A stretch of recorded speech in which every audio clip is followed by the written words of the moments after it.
Hello guys, इस video में हम देखने वाले हैं कि नोड.जेएस क्या होता है और नोड.जेएस हमें क्यों यूज करना चाहिए और नोड.जेएस का इंटरनल आर्किटेक्चर क्या होता है। So let's get start with like Node JS क्या है। Node JS is open source cross platform and JavaScript run time environment होता है। सो ओपन सोर्स का मतलब ये है कि वर्ल्ड का कोई भी डेवलपर इसमें अपने कोड को कंट्रीब्यूट कर सकता है, जिससे कि इनकी कम्युनिटी बड़ी वास्ट है। और ये क्रॉस प्लेटफॉर्म है। क्रॉस प्लेटफॉर्म का मतलब होता है कि जैसे हमने नोड जेएस के अंदर कोई भी प्रोग्राम बनाया, तो वो प्रोग्राम विंडोज पर या लिनक्स पर या मैक ऑपरेटिंग सिस्टम पर इजीली रन कर सकता है। और नोड जेएस क्या है, एक कोई प्रोग्रामिंग लैंग्वेज नहीं है। नोड जेएस एक इन्वायरमेंट देता है, रन टाइम प्लेटफॉर्म देता है, इन्वायरमेंट देता है, जो कि इन्वायरमेंट गूगल के V8 इंजन के ऊपर बनाया गया है। सो जैसा कि आपने देखा है, ब्राउज़र जो हमारा होता है, जैसे क्रोम हो गया, फायरफॉक्स हो गया एंड सफारी या माइक्रोसॉफ्ट एज, इन सभी ब्राउज़र्स के अंदर एक एक इंजन होता है जो कि जावास्क्रिप्ट को रन टाइम पर कन्वर्ट करता है मशीन अंडरस्टैंडेबल फॉर्मेट में। जो भी हम ब्राउज़र पर एक्टिविटी करते हैं लाइक बटन क्लिक या फाइल अपलोड, ये सभी की सभी वर्क एक जावास्क्रिप्ट, इसके पीछे एक जावास्क्रिप्ट इंजन होता है जो कि जावास्क्रिप्ट को मशीन अंडरस्टैंडेबल फॉर्म में कन्वर्ट करता है।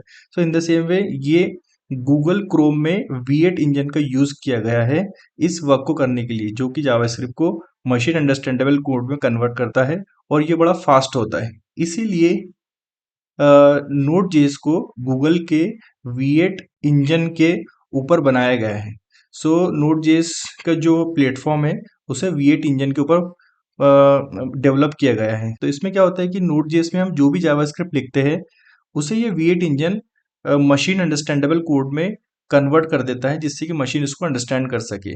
सो नोड जेएस के थ्रू हम highly scalable, data intensive and real time applications बना सकते हैं, जैसे चैट एप्लीकेशन। और जिस एप्लीकेशन में रिक्वेस्ट एंड रिस्पॉन्स बड़ा फास्ट होना चाहिए, वो एप्लीकेशन को हम डेवलप कर सकते हैं। तो हमें नोड जेएस क्यों सीखना चाहिए? नोड जेएस इसलिए सीखना चाहिए क्योंकि नोड जेएस में हम जावास्क्रिप्ट को यूज करते हैं, और जावास्क्रिप्ट जैसे कि आपको पता है बहुत ईजी लैंग्वेज है। जावास्क्रिप्ट के थ्रू हम पूरा की पूरा सिस्टम बना सकते हैं। जैसा फ्रंट एंड हम जावास्क्रिप्ट में बना सकते हैं। अब नोड जेएस बैकएंड सर्विसेज जो है, हम वो नोड जेएस में जावास्क्रिप्ट का यूज करके लिख सकते हैं। आपके पास मोंगोडीबी है, सो मोंगोडीबी में भी जावास्क्रिप्ट ऑब्जेक्ट को स्टोर करते हैं हम, जेसन ऑब्जेक्ट को, जो कि जावास्क्रिप्ट का ऑब्जेक्ट है।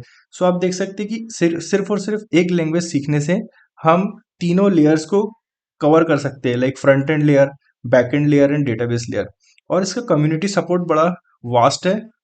और नोड जेएस की हेल्प से हमारा डेवलपमेंट बड़ा फास्ट होता है as compare to traditional back end frameworks like dot net and Java. और नोड जेएस की हेल्प से हम highly scalable and fast server को बना सकते हैं। सो आइए अब देखते हैं कि नोड जेएस का इंटरनल आर्किटेक्चर कैसे हो। Now we will see node JS internal architecture and how node JS work. So node JS के आर्किटेक्चर में दो बहुत इंपॉर्टेंट चीज है। एक तो V8 इंजन एंड दूसरा है libUI लाइब्रेरी। सो V8 इंजन एक गूगल का इंजन है, जिसकी हेल्प से जावास्क्रिप्ट के कोड को मशीन अंडरस्टैंडेबल कोड में कन्वर्ट किया जाता है। और लिब यूई के अंदर ही इवेंट की event loop and thread pools होते हैं, जिसकी वजह से ये रिक्वेस्ट एंड रिस्पॉन्स की लाइफ साइकिल होती है, उसको मैनेज करता है। तो अब जब रिक्वेस्ट आती है सर्वर पर, क्लाइंट जब रिक्वेस्ट सेंड करता है सर्वर पर, तो होता क्या है, चलिए हम इसको देखते हैं। जैसे ही क्लाइंट कोई रिक्वेस्ट हमारे नोडजेस के सर्वर पर सेंड करता है, तो वो V8 इंजन के थ्रू इवेंट क्यू में आती है। अब इवेंट क्यू होता क्या है? इवेंट क्यू एक क्यूइंग मैकेनिज्म है, जिसमें फर्स्ट इन फर्स्ट आउट के मैकेनिज्म पर डेटा स्टोर होता है। मतलब रिक्वेस्ट स्टोर होती है, देखिए जो आपको ग्रीन बॉक्स दिख रहे हैं वो रिक्वेस्ट है। सपोज ये पहली रिक्वेस्ट आई, स्टोर हो गई, दूसरी रिक्वेस्ट आई, स्टोर हो गई। ओके, रिक्वेस्ट स्टोर होने के बाद हमारे पास एक दूसरा कंपोनेंट होता है जो कि इवेंट लूप है।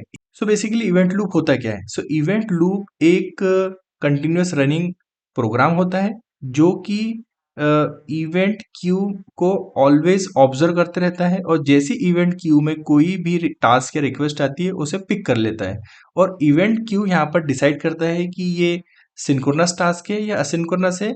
सो जैसे यदि ये टास्क असिंक्रोनस टास्क होती है, या ये यदि ये टास्क बहुत इजी टास्क होती है, तो उस टास्क को ये यहाँ पर एग्जीक्यूट करता है और रिस्पॉन्स को क्लाइंट को दे देता है। लेकिन अगर ये टास्क ब्लॉकिंग रिक्वेस्ट है और ये टास्क टाइम टेकिंग टास्क है, तो ये टास्क अपने पास इसे एग्जीक्यूट नहीं करता है, इसे इस टास्क को ये थ्रेड पूल को डेलीगेट कर देता है।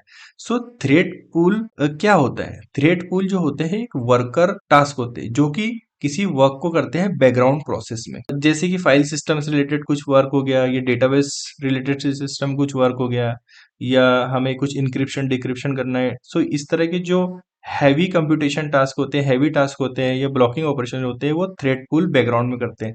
सो इसे एक एग्जांपल के थ्रू समझते हैं। सपोज क्लाइंट ने एक रिक्वेस्ट भेजा सर्वर के पास कि इसे फाइल को रीड करना है, तो ये रिक्वेस्ट इवेंट इवेंट क्यू के पास आएगी, और इवेंट क्यू के पास आने के बाद इवेंट लूप चेक करेंगे। यदि कोई रिक्वेस्ट है, हाँ रिक्वेस्ट आई है फाइल से रिलेटेड, तो इवेंट लूप चेक करेगा कि ये ब्लॉकिंग रिक्वेस्ट है या नॉन ब्लॉकिंग है। सो हमको पता है कि फाइल से रिलेटेड जो भी टास्क है वो ब्लॉकिंग रिक्वेस्ट की कैटेगरी में आते हैं। सो ये इस रिक्वेस्ट को एक थ्रेड पूल को दे देगा, मतलब एक वर्कर को दे देगा, और ये जो वर्कर है अपना काम बैकग्राउंड में करेगा कि फाइल को रीड करना या उसके अंदर जो भी ऑपरेशन करना वो अपना काम करेगा। मीनवाइल हमारा जो इवेंट लूप है अभी यहाँ पर फ्री है, क्योंकि ये जो टास्क हो रहा है बैकग्राउंड में हो रहा है। Now it is ready to take the upcoming request. So यही इसकी ब्यूटी होती है। और जैसे ही ये फाइल सिस्टम रीड जो कंप्लीट हो गया, जो वर्कर थ्रेड है वो एक कॉलबैक रिटर्न करेगा इवेंट लूप को। जैसे इसे कॉलबैक मिल जाएगा, ये रिस्पॉन्स ऑब्जेक्ट तैयार करेगा और क्लाइंट को दे देगा। सो इस आर्किटेक्चर में हमने समझा कि रिक्वेस्ट किस तरह से आती है, और V8 इंजन का वर्क क्या होता है, libUI के अंदर कितने कंपोनेंट होते हैं, और ये टुगेदर किस तरह से काम करते हैं। So that's it guys in this video. Thank you very much. मिलते हैं नेक्स्ट वीडियो में।